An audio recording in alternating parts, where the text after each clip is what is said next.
আপনারা তো সবাই জানেন যে বাংলাদেশে একটা মশাবাহিত রোগ ডেঙ্গু, এটি মোটামুটি এখন ঢাকার বাইরে বিভিন্ন গ্রাম অঞ্চলে ছড়িয়ে পড়েছে।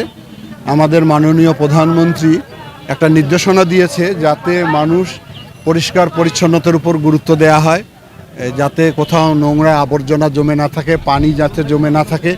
ডেঙ্গুর উৎপত্তিটাকে বন্ধ করার জন্য আজকের আমাদের এই র্যালি, এটা মানুষকে সচেতন করার জন্য।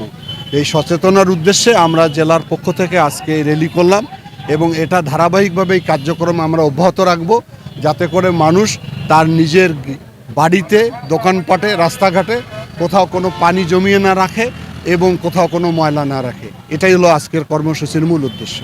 তো এটাই তার কর্মসূচির অংশ একটি।